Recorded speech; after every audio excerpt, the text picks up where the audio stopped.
Welcome back to the E.Jones Show featuring Sharonda and Thalis plus DJ Mark NYC. Welcome to the E.Jones Show. This is E.Jones and Sharonda. Hey, Eric Nolan. We got you. I said, welcome to the E.Jones Show. Oh, I never heard anything. I just heard you say Sharonda. Oh, my fault. Sorry about that, sir. Hello there. He just heard the ladies. Hey, Miss Sharonda. Listen. Yeah, let me talk to Sharonda. He's supposed to hear my name.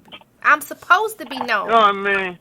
You see, because You know now what I'm listen, Eric. I'm gonna start the conversation off before we even get going. I'm coming to get on the stage with you. There we go. Babe, you can get on the stage with me. What are you saying? That's what I'm talking about. You can get on stage with me. Yes. You just got to. All you got to do is say, "Wait now. I'm Sharonda." Okay, let her through. Okay, that's what's up. I know that's right. I'm gonna hold you to that now. So, Mr. Nolan, we cracked your single. I have to admit that I truly love it. I like it. I like the vibe of it. Thank you, man. You know. Thank you. I had to go in the studio and help you tweak some things, so I'm good with it. I like it. You have a nice voice. Nah, bruh was blowing. I appreciate that. He sounds so young. I am young. Young at heart. Ain't nothing wrong with that. I mean, at heart, baby. Young at heart. So we're gonna start. I ain't old. I'm not old as Eddie and Walt though. Wow. See, why you gotta throw my peoples under the bus, well, man? He's just stating facts. That's all. No, I'm not. That's a good thing, right? No, they're not old. They just, they're well seasoned. They seasoned. Listen. They up there doing the same thing I'm doing. So I mean, they can't be but so old. Old means living. Exactly. Some are denied that. There it is, baby. So let's take that. Thank you, baby. Okay, let's take it. So let's start out. When did you realize that you wanted to sing? When did it hit you? Seriously. Oh, that was at 4. Okay. I saw James Brown. Wow. I saw James Brown, and I wanted to do that. That's what I wanted to do. I didn't have no aspirations on being a singer, like in a singing group or nothing like that. I wanted to do the James Brown, so I used to mess up my mother's table. Oh. Like I would use the chair. I would use the chair as what you step up on to get onto the stage. So I would step up on her chair, and from the chair to the table, and that was my stage right there. And you still got legs? You see what I'm saying? Man, I'm telling you, I got zebra legs right now. I know we came up from the same school. Mom's, pops. Oh, I got zebra legs. Okay. Yeah. I got extension cord. I got extension cord marks on there right now. Like the marks are still there. Trust me, bro. I identify. You know what I'm saying? I identify. I know. Switches, everything. Listen. These kids today need to have a taste of that. I'm just saying. We'll all be in jail. They really do. Well, yeah, we will probably be in jail, really but they need to feel it one good time. Yes, right they need to know. They need to know it can. They need to know it can happen. Yes, absolutely, because they think nothing can happen to them. They fear nobody. Yes, but it's all good. And it's all good. that was my first taste of it, and then. Believe it or not, then I started seeing Elvis Presley on the, on those movies, and that whole thing just took me. That whole James Brown and Elvis Presley, and then I was watching some late night shows. They used to come on late night, and I saw the Whispers. I saw the Temptations, and the Jackson 5. I saw when Michael first came out with "I Want You Back" and all of that. And that whole surges, and then I wanted to do that. So when I felt like I could sing like Michael, I wanted to have a singing group, and got me some big bell bottoms made, and got me a popcorn shirt with the little popcorn things in the shirt, and got my my straightening comb, and blew my hair out. Wow. And I was the hood Michael Jackson. He was ready. And where are you originally from? Oh, yeah. Where are you originally from? Cleveland, Ohio. Cleveland, Ohio. I knew you was going to say that. So you was doing splits and everything? Splits, everything. He got his hair blown out. Everything. Wait. Did you have some platforms? I promise you. You was rocking some platform shoes? I promise you. I had all that. I promise you. I had all of that. Wait. Everything that Jackson 5 had, I had. Wait, you need to post some of those pictures, flashbacks on your Instagram page so I can see some of those. Oh, and I got it, too. I got it. Listen, I'm about to follow you now. I'm going to find you on this daggone Twitter, Instagram, and I need you to post something and tag me in a sweet ass honey. This is for you. I got it. So and, you know, when I started, because I did a lot of this in my living room, and I used to rehearse, and I finally got some guys to sing with me. And then I first did my first talent show in the 7th grade, and we became real popular. And then in the 8th grade, we was the stars of the talent show. So we was making so much money for people, for the, the students and everything, they had these talent shows, that they started giving the talent shows at night so people could pay admission from the outside to watch us. And we would just pack the place out. And I was doing I Want You Back. I was doing Walk On. I was doing Stop the Love You Say. I was doing all that stuff. Wow. Well, I just followed you on Instagram. I'm gonna be waiting for them. Baby. I'm gonna be waiting for them pictures because I want to see them. Okay. So how did you end up linking up with the Ojays and becoming one of the group members in the Ojays? Well, excuse me. I had a long back in the day when my group, the Deltones, we became very, very, very popular in Cleveland. Like, we were like a major draw in Cleveland to not have no records out. And we was like big as the Daz Band in Cleveland. Mm-hmm. So when we would give a show, it was probably be like 3 or 4 times a year. It sold out. I mean, people was lined up outside around the building. And Gerald, when he started, when he was in high school, he knew about my singing group. And so he actually became a fan of the group because he thought that our group was going to be the next one to take his dad's place. And we thought so, too. We thought we was going to be the next Ojays. There was only 3 of us. Okay.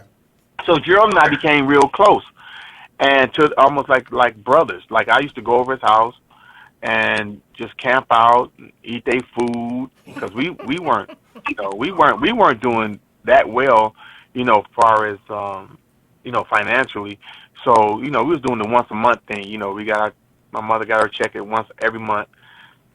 Then it was like Christmas for that first week. And then the next 3 weeks, it was pork and beans and wieners or whatever. But I used to go to Gerald's in them house and they always had food. So I used to go over there all the time. So we became like brothers. Mm-hmm. So Gerald and I made a pact. We said whichever one of us made it first, that we would pull the other one in. But Gerald being slick, he actually thought that we were going to be the ones that make it before he did because we were recording with Gamble and Huff at the time. Gotcha. The Deltones we were recording with Gamble and Huff because Walter had became our manager. And so Gerald just knew we was about to make it. So that was the pact we made. But that didn't happen because the Ojays were still relevant. Gamble and Huff was still cutting the Ojays, so they wasn't going to put us out just yet. Mm-hmm. So we stayed on the shelf for a good while. We stayed on the shelf. We never even came out. Wow. And so Gerald and them got Pop Pop came out, and then they did Casanova, and then they blew up. And me and Gerald stayed close. Gerald would call me off the road and tell me about the road experiences and all this stuff, and we just stayed tight. And then I'm still trying to make it, so I moved to Detroit and tried to make it in Detroit. Stayed up there for 4 years, started a little group called E&J with this other lady, Jeanie Lyles. And Gerald called me one day from Detroit, and he said, you need to come back home because Pops and them got a they holding auditions for a third member. Okay. So I'm like, what happened to Sammy Strain? Like, well, he went back to Little Anthony and the Imperials, and that was in '94. I came back to Cleveland. I auditioned. He had told his dad about me. His dad already knew about me, but he just thought I was a really good local singer. He always thought I was really good to be this really great guy locally, but he didn't feel like I was ready for superstardom. You know what I mean? So Gerald convinced his father that Eric is the one. I'm telling you, this is the guy. He would be a sure fit with the Ojays. His history of music and all that kind of stuff. So they let me audition. And I did good in the audition, but now it was just time for me to retain the choreography with Charlie Atkins. With Charlie Atkins is the choreographer for all of the Motown acts. Okay. He did all the Motown acts. He did the Spinners. He did the Jackson 5. He did Soul for Real, and he did the Jays. And it was just a matter of me retaining the choreography and being able to sing and step and all that stuff, which they thought that was a hard thing for me, which it wasn't because I was already doing it anyway. And I probably was on probation for about 3 years. They never even said I was in the group. From 95 till about 99. They never even said I was one of the Ojays. I was just singing with them. Wow. And then one day they introduced me as the third member of the Ojays, and the rest is history. All right. And you also got the acting bug too. You was in the movie The Fighting Temptations also. Yeah, that was excellent. All of us got the acting bug. All three of us. We want to do more, but we all, because that was, to be our very first movie and you doing a major film, a motion picture. You're doing like a major thing. It's not like a B movie or something that you have to get off of Prime or Netflix. This was like a major film. This was a major production. We spent 3 months in Atlanta. We was in Atlanta for 3 months, and we cut the movie all around Atlanta in Valdosta, Columbus, even where we did the we had that sing off. They had the contest and stuff. That was in Columbus. Wow. That was in Columbus, Georgia. Nice. So we stayed there. We stayed at the Georgian for 3 months. We lived there for 3 months. Wow. So when you do stuff like that, well, since that was, I guess, your first movie, do they house you, or do you have to pay for your own room and board? No, this is a major film. They take care of everything. You don't pay for nothing. Nice. They house you. Each one of us had our own apartment. We had at the time we had a 2002 Expedition. We had a white Expedition. They give you per diem.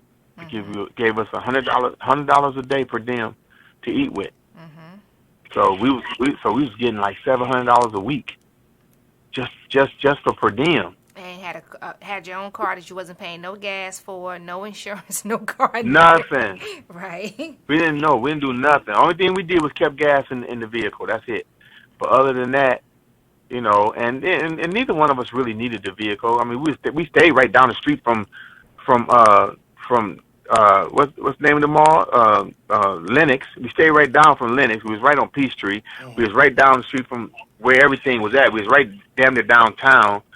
So we didn't really want nothing. We would go to the grocery store and get groceries because all of us had kitchens, and refrigerators and stuff. So, it was just great, man. We probably filmed 6 days a week. Okay. We take some weekends off because the Ojays still had dates. So we'll leave out, do our dates, come back to Atlanta. So who did you enjoy working with the most in that film? What or who? Who? Oh, I enjoyed working with Lou Myers. Beyonce was like a baby sister, and she treated everything as such. Cuba Gooding was excellent. Melba was excellent. Rue McCullahan, she was excellent. I mean, I enjoyed working the most. The person I enjoyed probably working with the most, I would have to say would be Beyonce. Well, no, it's Cuba and Beyonce. It's Cuba and Beyonce because they was there every day, and they kicked it with us. You know what I'm saying? They didn't. There was no star, nothing. Nobody was a diva. There's only one person that acted like a diva. I just don't choose to say her name, but everybody else was just so cool. Oh, Montel Jordan. Him and I, we played Madden every day. oh wow. Nice. You know, we had our own trailer. Everybody had their own trailer. We had our own trailer. We didn't share trailers with no one. I had my own trailer. Walt had his own trailer. Montel, and me and Montel would play Madden every day. Wow. Now, do y'all still keep in contact? Like, you know, the connections you made with that film, do you still keep in contact with any of those actors, actresses, songwriters, vocalists? Well, Lou and Rue died. They passed away. Sorry to hear that. Me and Lil Zane, we keep in contact. Me and Montel keep in contact.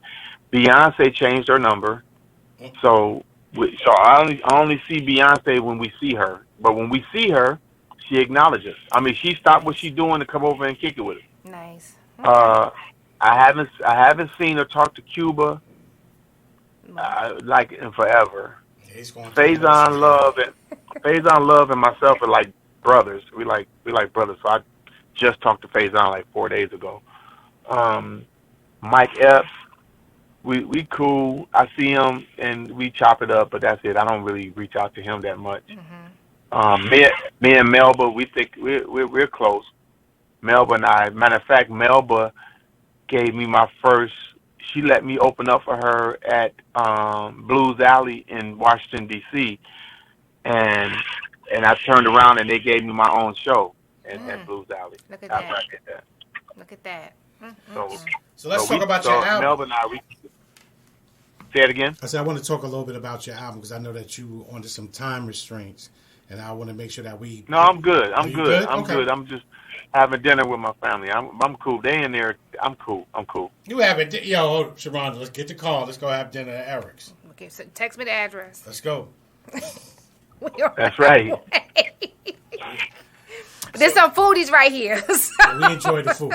So you interrupted the whole interview when you said food. Changing the whole flow. My bad. My bad. So let's talk about In My Life. Give us the history. Give us the story behind that, because we know when everybody has an album or a song, the title has some type of meaning. So you have In My Life. So that's what just.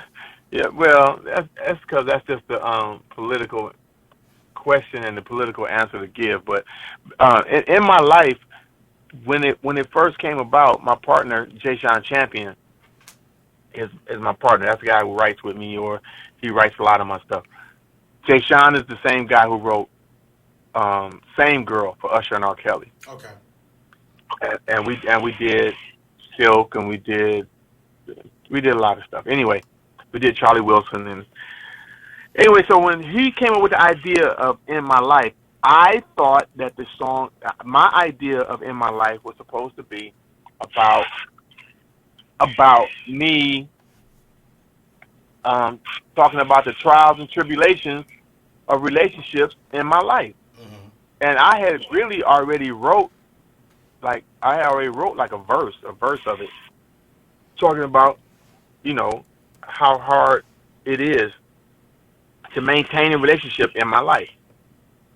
Jay Sean comes back with these lyrics.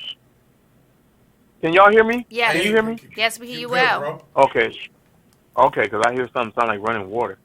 But so Jay Sean comes back with these lyrics, and he wanted the story basically to talk about like this woman, what she means to me in my life. This woman, who she is in my life, how important she is in my life. All right, well that's a nice spin, because that's like a spin off of Reminds Me. Mm-hmm. You know, my very first single, Reminds Me, everything in this world that's good reminds me of you. So it's like a nice little spin off. You know what I'm saying?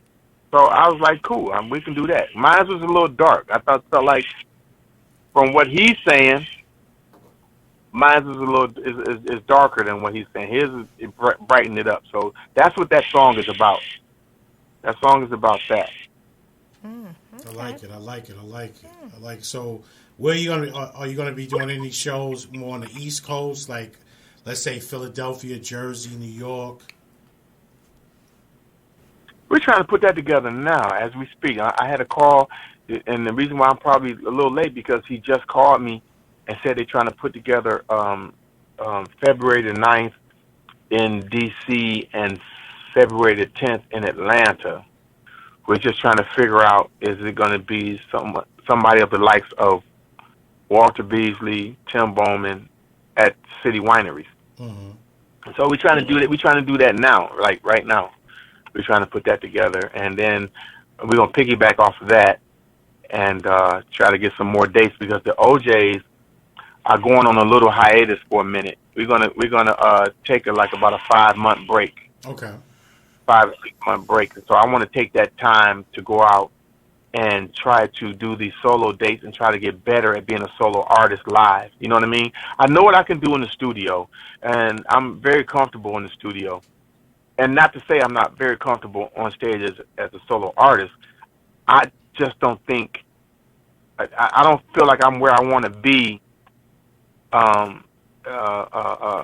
as being a competitor. Like, you know, not trying to make it sound like it's a basketball game, but when you out there and you carry a name with you and you carry all this status behind you, coming from being with Eddie and Walt, you have to have your show, your vocals, your performance up to that level. Mm-hmm. I feel. Right.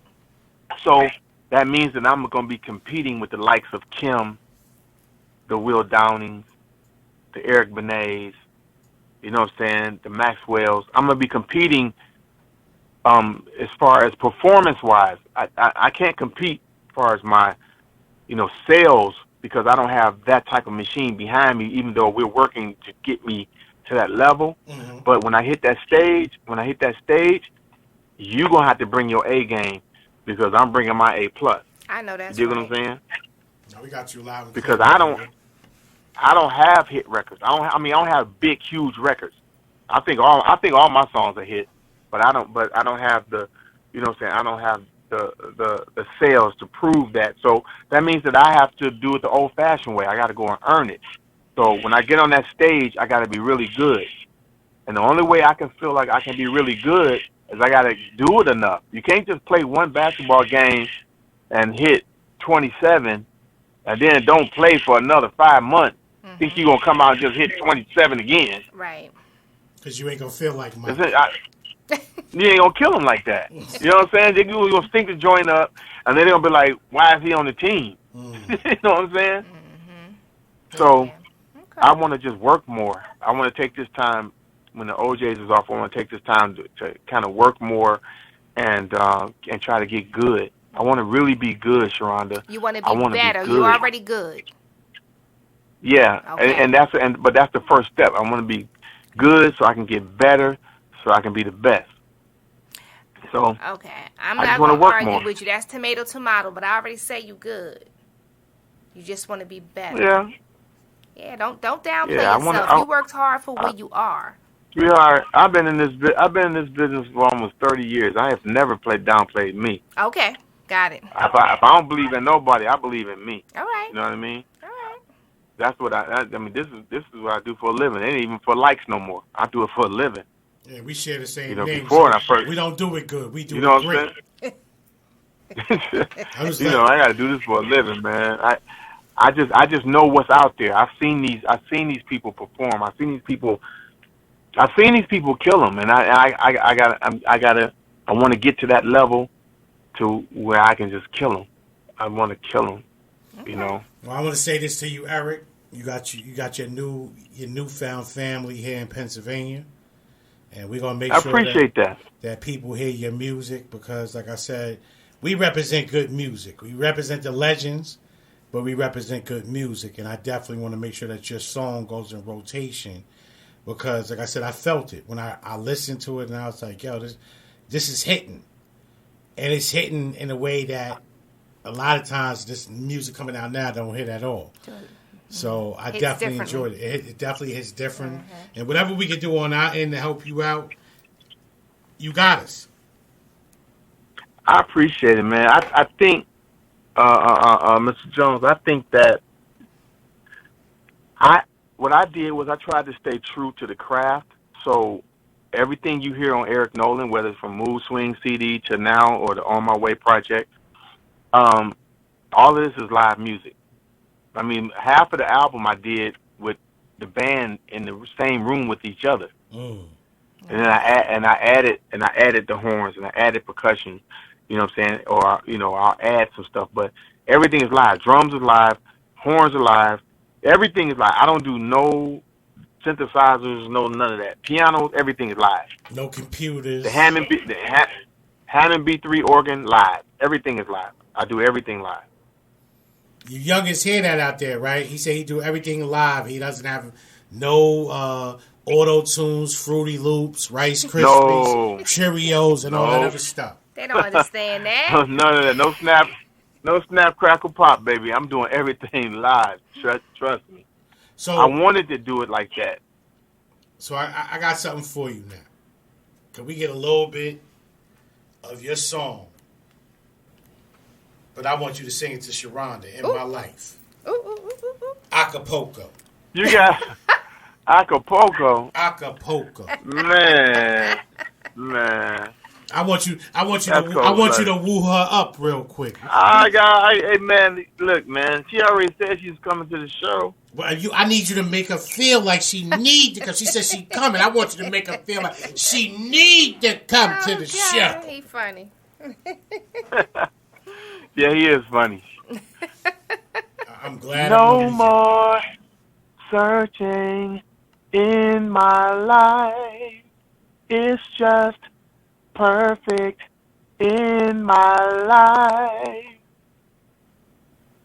Only you're my sunshine in my life. 'Cause I'm doing just fine in my life. There it is. Nice. And y'all got that Thank first you. on the E.Jones show. My man Eric hit us with the Acapulco, not the acapella, Acapulco, right on the spot. Just for me. Just for Sharonda. The first lady. Now you got my New York accent coming out. Just for Sharonda. I hear you it. Smell what I'm saying over here. I'm like, what happened to the Philly? Nah. You went straight New York on me. I'm Brooklyn all day, baby. I'm in New York Thursday and Friday. All right, we gotta link the link there. We gotta get you to come up to I'll Pennsylvania. be up there. We're about a buck and some change from New York. Yeah, we ain't that Look, far. man, I'm right there. I'll be right in Manhattan, man. Thursday and Friday. I think Dougie Fresh is on the show with us. Monica, some other people. Nice. Yeah, we'll be up there. And where this gonna be at? This gonna be at the Sheraton in Manhattan. I might have to come down to New York Friday because you said Monica. Yeah, well, I'm just letting you know where we all be. That's where we'll be at. Everybody. And I got It's a big, some kind of big private convention or something like that. But they're gonna have like about 4 or 5 acts. I know Dougie and Monica is on the show though. Nice. I might have to holler at Eric behind the scenes. Yo, brother, let me talk to you for a minute. Because you got my attention. Look, Monica. All you gotta do is let me know you there, bro. You know what I'm saying? And it's done. You ain't gotta worry about none of that. All right, say no Let me more. know you there. Listen, y'all gonna have to. That's how that Photoshop works a with picture me. of me in there, okay? And like I said with us, man. Like I What said, part? huh? What part of Pennsylvania are you in? Bethlehem. Now, yeah, that's in Philly. Nope, Philly nope, too, right? No. Philadelphia is in Pennsylvania. Pennsylvania is not in Philadelphia. So Philly's a city in Pennsylvania, and we live in a city in Pennsylvania called Bethlehem. Oh, you live in a city in Pennsylvania called Bethlehem. Yep. And Philly's a city in Pennsylvania. So whenever we say we from PA or we live in PA, oh, y'all from Philly. No, we're not from Philly. Philly is a city because in Pennsylvania. I saw Bethlehem, but I thought I saw it like on the outskirts of Philly. Nah, it's more closer to New York and New Jersey. Yeah. About an hour, 45 minutes from that's New cool. York. Yeah. Okay, that's Not cool. far at all. I didn't want to get too lost in Pennsylvania. I still wanted to be able to put my feet back home. So I ain't mad at you. I need that sometime in my life to go to the hood for real. And then I got to go. Well, look, man, anytime you hear about me being anywhere close to you, you know, just reach out, man. Holler at Joe. Let me know you in the building or let you come in, and I got you. Don't worry about a thing. That's not that you got a lifetime subscription, bro. And we got you on our end, too. I'm going to tell Joe to set up a little conference call between us and you so we can talk about some great opportunities that we can definitely help with your music. We talking about cable. We talking about, digital streaming. But we'll talk because we might got people listening to us. So we don't want to say too much. Eric, make sure you holler at me, too. Nah, I'm good. Yeah, right. Yeah, let's keep this on the low. You know what I'm saying? Because Sharonda's supposed to come and see your brother. You know what I'm saying? I'm a holder, too. I don't want everybody following. That's right. I don't want everybody to it. trying to follow behind Sharonda because they know where she going. So they trying to get to where she going. No, man. To get to you. This is... Yeah, you know what I'm saying? No, don't try it, Sharonda. Don't try it. They can't. They It's don't to have. it's to get to you. It's to get to you. Well, I can understand that though, but no.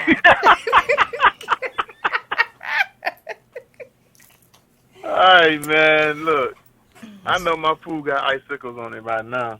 Well, tell your family we truly appreciate them for allowing you to spend time with us during your family time. We truly appreciate that. That's an honor and a blessing for us. You guys have... It's cool. They knew I had a 7 o'clock anyway. I had told them off the rip, we can go do this, but I got a 7 o'clock. So, okay.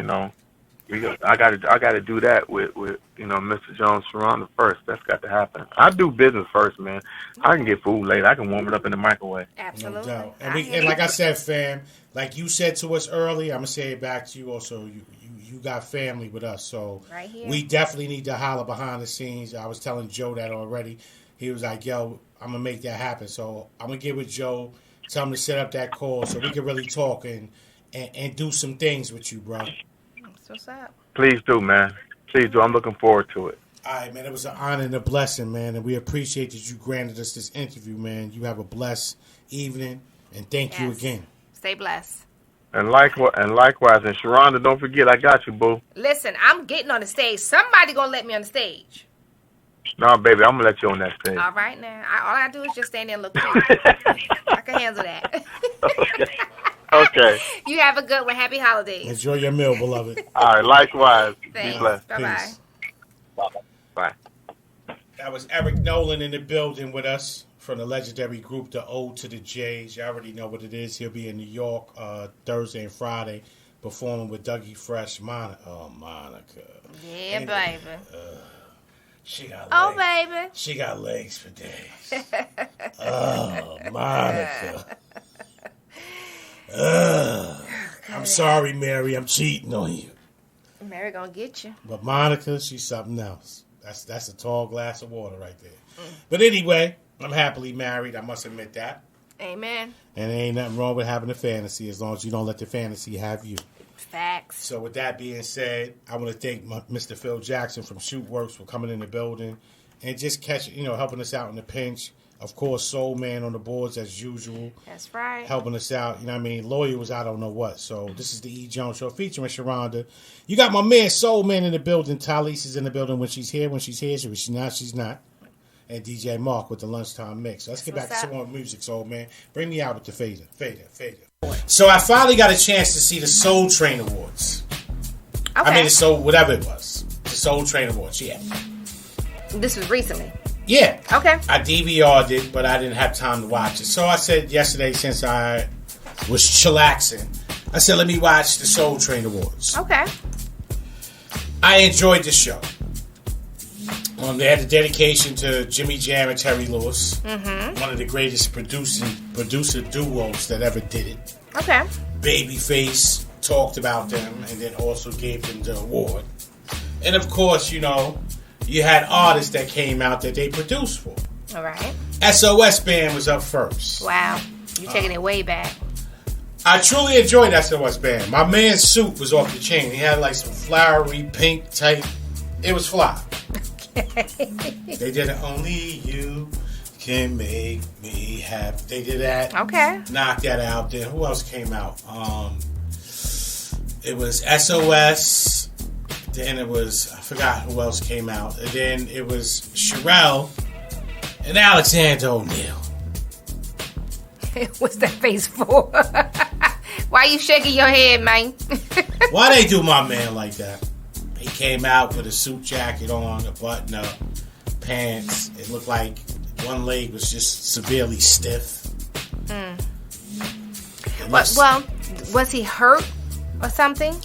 He probably was hurt. Like an accident? Maybe he fell down the stairs or a car accident or something? No. Okay. No. All right. I think he was hurt off of something else. Okay.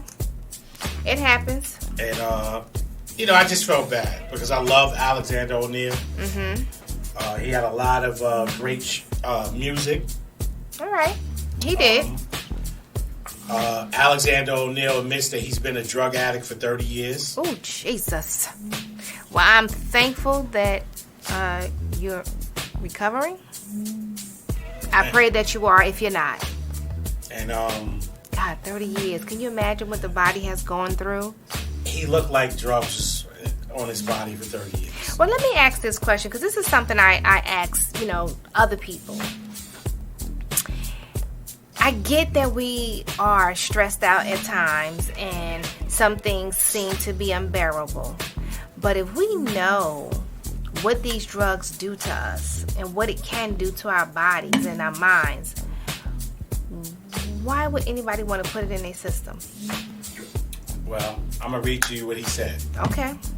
He said when he was caught binging on cocaine in February, Alexander O'Neal blamed it on the stress of appearing on Celebrity Big Brother.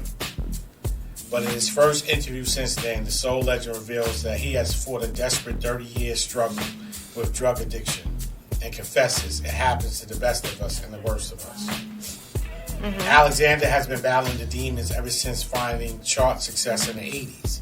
And now, in a candid account of his hell-raising career, the 61-year-old singer admits that he is an addict but won't go to rehab or even say if he was still using. Wow. He tells how his 3 decades habit has damaged his career. He reveals how he was like family to troubled pop star Whitney Houston, found dead in the bath after taking cocaine. Hits out at music industry hypocrisy about drug abuse. Alexander says, I am an admitted addict. I don't make any bones about that. So back to the Soul Train Awards. Drugs has really tore him down. Like literally, figuratively tore him down. He looked it bad. And I can't say Sherelle looked it even better. That's crazy. Okay, so, but I understand maybe they need the money. And maybe the budget for the Soul Train Award wasn't as plentiful. But if you know these people look that bad, why? For what? For ratings? Just why would you do that to them? Why would you put them on stage? Well, on a good note, the Sounds of Blackness performed. That was the other group I forgot. The Sounds of Blackness performed. Okay. And we got an extra special treat. Morris Day and the Time performed. Really? And that was They still. What? Morris. Hallelujah. Morris was still in his little bag. Morris. He's ready. He had the mirror. Jerome brought the mirror out to him. Morris was like this. Popped his glasses. Let's get it. So that was a dope performance. At the end, they have everybody on the stage, and again, Alexander O'Neal was singing or doing whatever he was doing, and I don't know. I would love to have Alexander O'Neal on the show because as an artist, I truly, truly appreciate his body of work. Mm-hmm. I wish that he would get the help that he needs. Because he's probably missing a lot of money out here. Not even for the money. I'm just saying, this is for the fans. Like the fans miss him. Like him performing, but he looks like he's I don't know. He needs help. He definitely needs some help. Well, clearly if he said, he won't go to rehab and all that, so that just right there, that tells you that most likely he's still in the same situation. Yeah, he is in the same situation. He's probably still moving and grooving. Slipping and dipping. Sniffing and giffing. Ooh-wee. Oh, speaking of that, did you see the post they had on Facebook about Walmart having a ugly sweater where Santa sniffing cocaine? Yes. Yep. And they apologized once again. But what was the other sweater that they had that they apologized about? It was something else they had last year, the year before. Blackface? Yep. Monkey, something like that. The monkey. That's crazy. So who are their buyers? That's who you need to go at. The buyers. Well, they're not gonna go at the buyers. Well, on to another note. Diddy wept, and after he found out that Cassie was welcoming the baby girl. Well, you had her, Diddy. Well, was he upset now? I guess he was upset that wasn't his baby girl. Well, you already got enough. Stick to the ones you got. Facts. Okay, people in general, I'm not going to just say men because women do this as well. You have somebody that's good, and you take it upon yourself not to be the best partner that you can be. And when people walk away from the situation, why are you upset? Do your part. If you want this to work and you want to hold on to somebody, do your part. Now, if they leave, don't let it be because you didn't do your part. Anyway, I'm just saying. I got something for the group. All right. Okay. Do you feel it's cool that you're now in a new relationship, but you ask your current partner would they mind hanging out with your ex-partner? I try not to cross-contaminate. Contaminate. You don't want no salmonella. Poisoning.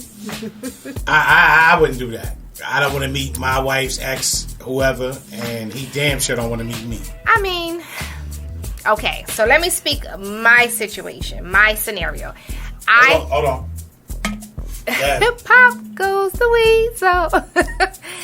I've never took it upon myself to introduce anybody that I've dated. However, my ex-husband, he brought his second wife to me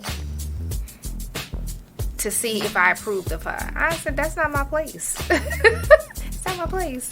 Wow. And the girlfriend he had before that, everybody would get my number and want to talk to me about him. Baby, everything that you get is all public record. It is what it is. And even his current wife, his third wife, I'm okay with her. I'm not gonna say we broke bread together, but we've been in the same place. I mean, she's been in my home, the home I have right now, and she's been on all 4 floors or whatever the case may be. And listen. I don't want him. I don't want him. Have no desire for him. So that you don't have to worry about. It don't work for me. I'm gonna keep it 100. Your past is your past. Your present is your present. Now, if he was sitting where Phil was sitting at, and we in the restaurant, he's there. Hey, yo, what up, bro? That's it. But all that over. Come on over. No.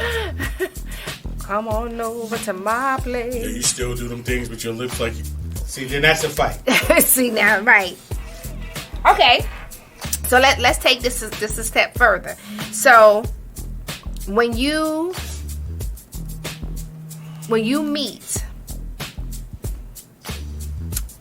met somebody for, I don't even know if I can ask you this because maybe this doesn't apply to you. But you meet a woman. You want to be serious, you want to get in a relationship with her, whatever the case may be.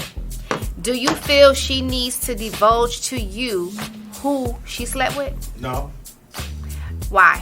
Because what you don't know ain't gonna hurt, and what she done did, she done did. And see, I agree with you. So, like, I don't understand, and I tell dudes this all the time. I don't know why you want to ask her how many people she slept with, because you still gonna end up sleeping with her anyway. How many people you sleep with? I can't answer that question. No, I'm not talking to you. This is how I am today. How many people you sleep with? Well, that's what I said. I can't answer that question. If you see me looking, how many people you sleep with? I can't answer that question. I'm not talking about you. I'm just saying that's my answer. I can't answer that question. Yeah, that was a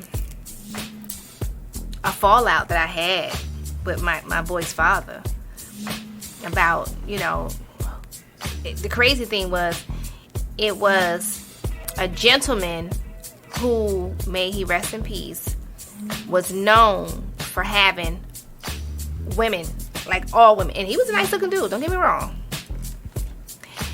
But every woman pretty much that he's with, he slept with. Right? So him and I were very cool. We went to school together. And occasionally we would hang out and chill, but we never had any interactions in that capacity. It was a drag out argument about this man that I've never been with, because he couldn't believe that I was hanging around this particular person and I never slept with this person. And I'll tell anybody, if I slept with you, I don't have no problem saying I slept with you. What's hard about two people hanging out with each other that don't sleep with each other? It's nothing hard about it. And I guess that's what burns everybody up inside, is that two people can hang out together, not have sex with each other, and it kills the other person's curiosity because they're not getting what they want. I don't know. I'm flexible. I can be cool with a female. Don't want to do nothing with her. Not thinking about doing nothing with her. See, that's right here. Don't cross my mind about it. It just, like I said, I just think I'm just cut. I'm an alien. I'm just cut from a whole different. That cloth is discontinued. Situation. I just look at things a lot more different. You know what I mean? And I know boundaries, and I know it's just, I don't know. And I'm not saying the person I hang out with is not attractive. I don't know.